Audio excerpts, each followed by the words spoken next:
Tonight, Prince Harry opens a letter from Buckingham Palace and breaks down. Frogmore gone. Funding gone. Security downgraded. Military roles stripped. Counsellor of State sidelined. Under King Charles's reign, every piece of his old royal life has been taken back, leaving Harry with only a title and an exile's reality. The letter that breaks Harry. You have nothing left here. In Montecito, at his California home, Prince Harry opens a thick envelope stamped with the royal crest. Inside is a formal letter on Buckingham Palace paper confirming that the Frogmore cottage eviction is complete. The wording is blunt. The tenancy has ended. No other royal residence will be held for him in the UK, and all transitional arrangements agreed after their exit are now over. Royal author Tom Quinn has claimed Harry saw this as the last straw, a slap in the face that left him furious and in tears, convinced King Charles had no right to push him out, and that the move was purely vindictive. The letter also spells out the practical reality. When Harry returns to Britain, he will have to stay in hotels or with friends. Officials later confirm that Frogmore stands empty, with no new royal tenant yet installed, which only deepens the sense that this is about politics, not logistics. For Harry, it feels like more than administration. This is the moment he realizes that his father has allowed the system to strip away every formal piece of his old life: home, funding, security links, military roles, official status. What remains is a title on paper and childhood memories of a country that no longer feels like his. The tears are not just about losing a cottage. They are about being told, in writing, that there is no longer any place set aside for him back home. Sandringham, 2020, when Harry first lost his royal life. To see how it started, you go back to Sandringham House in 2020. In January, the late Queen Elizabeth II calls a family summit with King Charles, Prince William, and Harry to decide what the press later brands Megxit. Harry and Meghan want a half-in, half-out role, some royal work, some private income, time in both the UK and North America. The answer is no. After the meeting, Buckingham Palace issues a clear statement. Harry and Meghan will no longer use their HRH styles. They will stop undertaking official royal duties, including honorary military appointments, and they will no longer receive public funds for their work. As part of the deal, the couple agreed to repay £2.4 million of sovereign grant money used to refurbish Frogmore Cottage and to cover rent and running costs themselves. What had been presented as a gift home near Windsor becomes, overnight, a commercial tenancy with the Crown Estate. For Harry, this is the first time he sees his father back a settlement that cuts financial ties, strips formal roles, and makes his UK base conditional. Until then, he had always lived in a world where family and funding were fused, where being a prince meant security, housing, and status were guaranteed. Sandringham is where he hears, in plain language, if you step away from the firm steps away from you. Everything that comes later, the money pressures, the reliance on media deals, the fear of losing Frogmore, starts in that room. Money cut off, from duchy privilege to Netflix survival. Before the split, Harry's life ran on the Duchy of Cornwall and the sovereign grant. As a working royal, his office, travel, and staff were paid through money managed by his father, King Charles, plus a share of public funds. It wasn't riches he could spend freely, but it meant he never had to worry about bills or salaries. After the Sandringham deal in 2020, that changes overnight. Those streams are turned off, and Harry is told he must become financially independent. Very quickly, independent means commercial. The decision to repay the £2.4 million spent on Frogmore only works because Harry and Meghan sign huge media and Netflix contracts. That one lump sum doesn't just cover the refurbishment. Palace sources brief that it also settles future rent, in effect buying out their right to stay for a time. Critics say this is Charles's quiet message. If you want a house on royal land, you pay like anyone else. No more automatic funding, no more assumption that the duchy will catch you if you fall. For Harry, raised in a system where family and money are woven together, it feels like punishment. The moment he steps away from the firm, the safety net disappears. Every new streaming project and book deal is not just career choice, it's survival.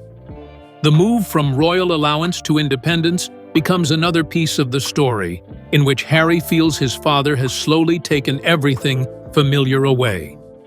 Losing the uniform, military honors taken back. One of the deepest cuts for Harry is losing his honorary military roles. As part of the 2020 agreement, he is told he must give up titles like Captain General of the Royal Marines and other ceremonial posts. These roles were never just decorations. For a man who served 2 tours in Afghanistan, they symbolized respect from the forces he once lived alongside. Harry has often said the army saved him after Diana's death, giving him structure and purpose. Being told he can no longer wear those specific uniforms at major state events feels like being pushed out of the only world, beyond family, where he felt he fully belonged. At big occasions, Prince Amadeus, said Philip's funeral, the late Queen's funeral, the coronation, he mostly appears in a morning suit, not full-dress uniform, while his brother and cousins stand in rows of medals. A few exceptions are made, but the overall picture is clear. He is no longer a working royal officer.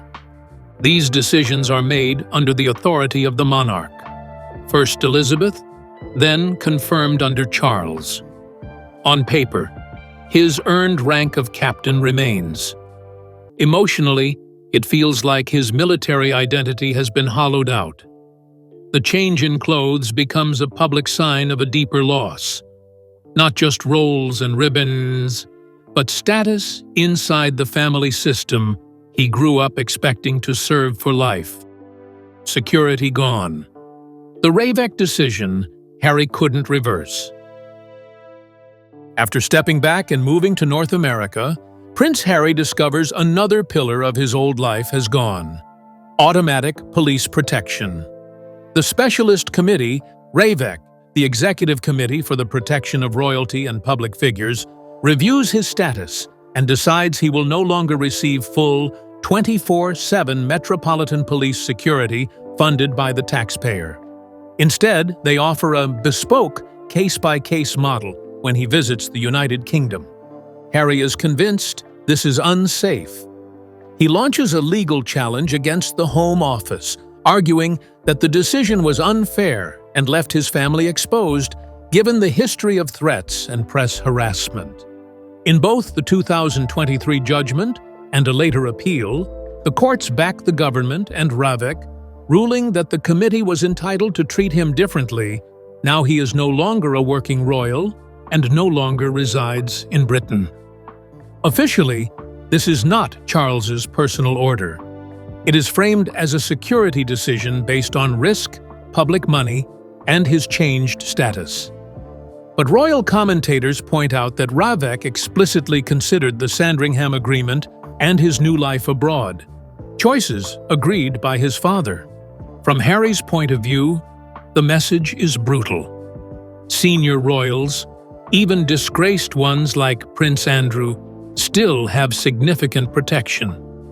He, by contrast, must pay for private security and still cannot simply hire armed police. Another thing he thought was guaranteed, because I was born into this, has been taken away. And once again, it happens under his father's reign. Frogmore eviction, the last straw, that leaves Harry in tears.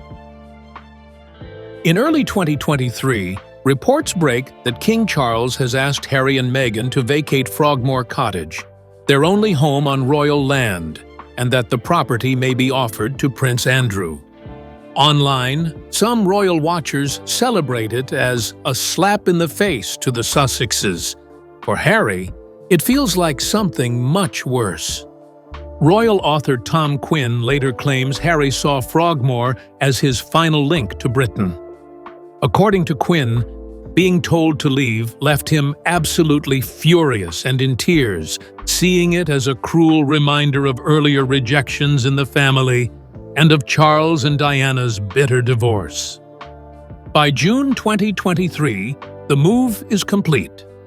The couple return the keys, and their remaining possessions are shipped back to California. Palace officials brief that the sovereign grant has been fully repaid for renovations and that Frogmore now sits empty, with no new royal tenants yet installed. On the same date, business filings show Harry has updated his primary residence to the United States. Legally and practically, he no longer treats the UK as home. For someone raised in and around Windsor, being told there is no longer a house kept for him inside the royal estate cuts deep. To him, the eviction is not just about bricks and mortar. It is proof that his father is willing to let even symbolic ties be severed. The little cottage once sold as a wedding gift has become the clearest sign that, in the system Charles now leads, Harry really does have nothing left here. Counsellor of State in name only, Harry's constitutional role disappears. Another quiet change lands far from cameras, this time in the law books. Under the Regency Acts, certain royals can be appointed to act if the monarch is ill or overseas. By default, that group includes the monarch's spouse and the next 4 adults in line. On paper, that means Counsellor of State powers for Camilla, William, Harry, Andrew, and Beatrice. Early in his reign, King Charles asks Parliament to tweak this setup. In November 2022, a new law adds Princess Anne and Prince Edward to the pool.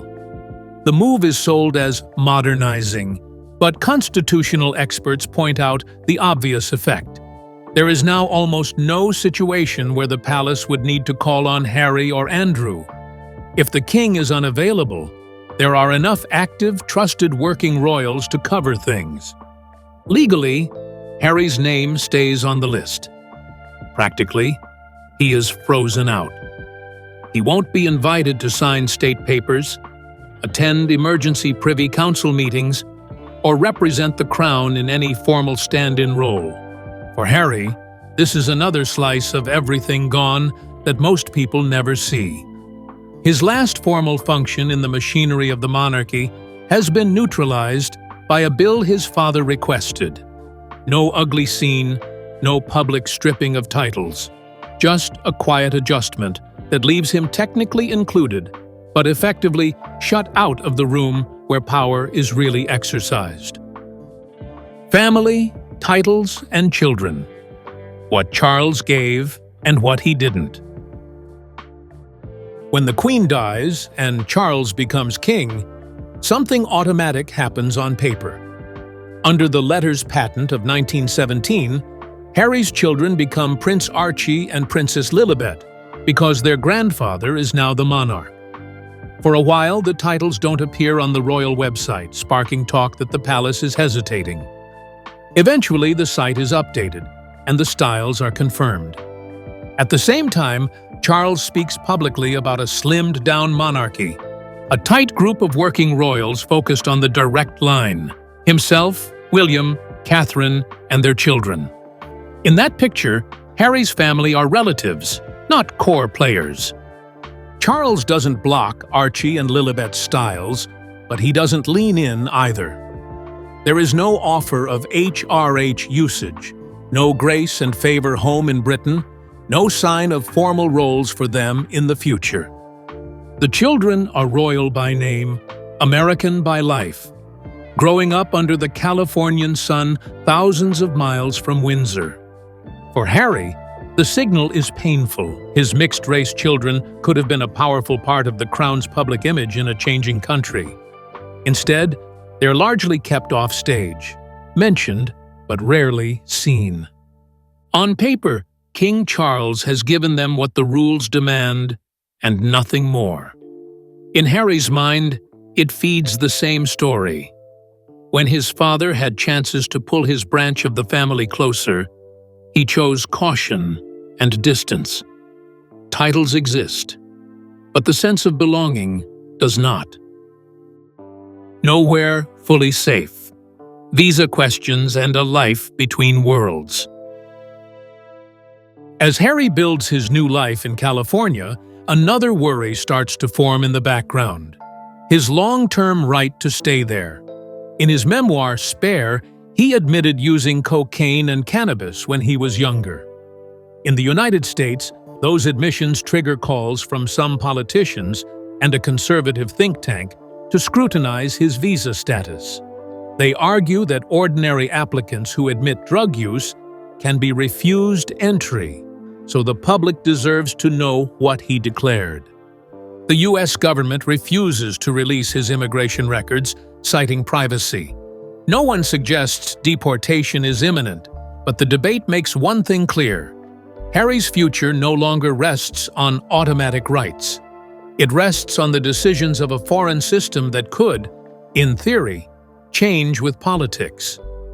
At the same time, his special UK protections have gone.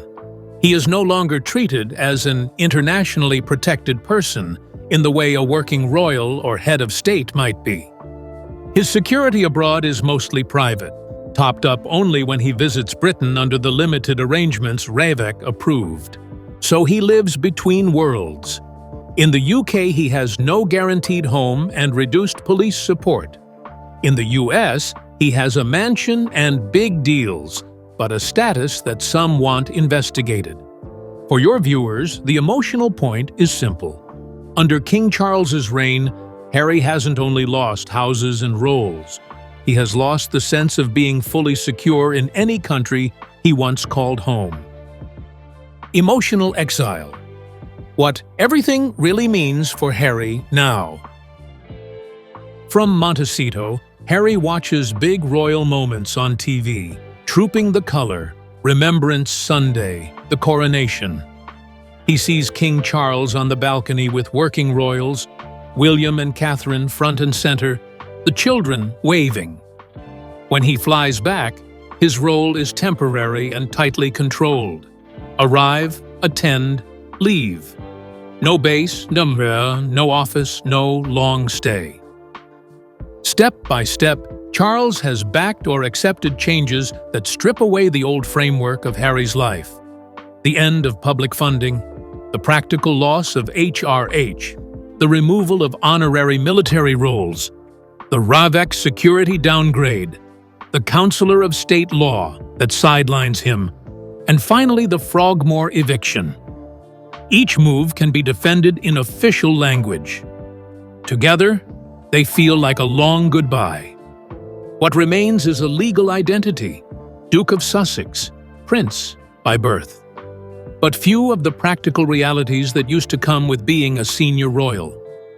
No guaranteed home on royal land. No automatic police protection.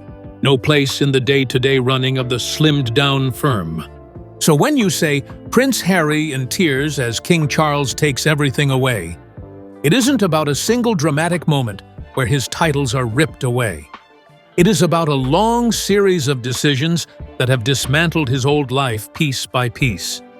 Harry chose to leave, and Charles chose not to hold a door open behind him. The result is a man who still carries a title, but lives, in many ways, like an exile from the only system he was raised to serve. In the end, Harry is still a prince on paper, but under King Charles's rule, he has no home, no role, and no real safety in the world he was born into. That is what taking everything away truly means.